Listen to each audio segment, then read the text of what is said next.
Tonight, Sam Brownback, the Republican governor from Kansas, has some advice for the president-elect, telling the Wall Street Journal that Trump should mimic his Kansas tax plan. Brownback's signature idea, eliminating the 4.6% state individual income tax for partnerships, limited liability corporations, and similar businesses. Now, when Brownback passed his steep income tax cuts in 2012, he called it a real-life experiment.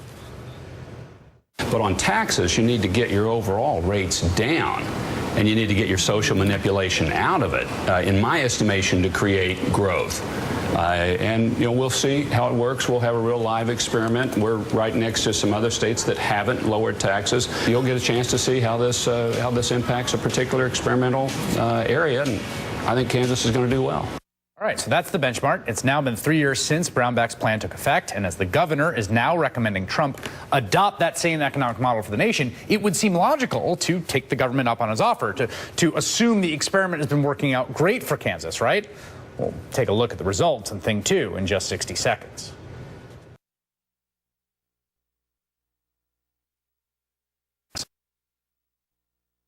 Recommend cleaning with Polydent every day. Polydent's unique microclean formula works in just 3 minutes, killing 99.99% of odor-causing bacteria. For a cleaner, fresher, brighter denture every day. Kansas Republican Governor Sam Brownback is so proud of his tax plan, he's publicly advising Donald Trump adopt it for the nation. But as economists have reported for years, that economic vision appears to be failing spectacularly in Kansas. The massive tax cut blew a massive hole in the state budget, and now $350 million deficit is expected to grow. The state's credit rating has been downgraded twice, and following cuts to higher education and Medicaid, Brownback used around $2 billion designated for highway funding to cover the budget holes. Meanwhile, the tax cuts have done little to jumpstart Kansas's economy overall. Growth for this year projected to be flat, compared with 2% GDP growth nationally. Today, we got one more economic indicator out of the region. Brownback claimed in 2012 you could measure his Kansas experiment against neighboring states which did not enact the same type of drastic income tax cuts like Nebraska. Justin Fox from Bloomberg has been tracking employment growth between Kansas and Nebraska. Today found the gap has only grown this year.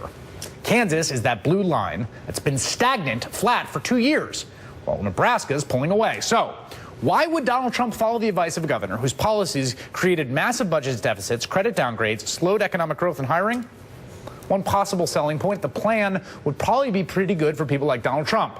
As the Washington Post reported on Kansas earlier this year, the poorest 20% of households are now paying an average of about $200 more in state taxes, according to analysis on the Institute on Taxation and Economic Policy. Meanwhile, the wealthiest 1% of households are saving an average of $25,000.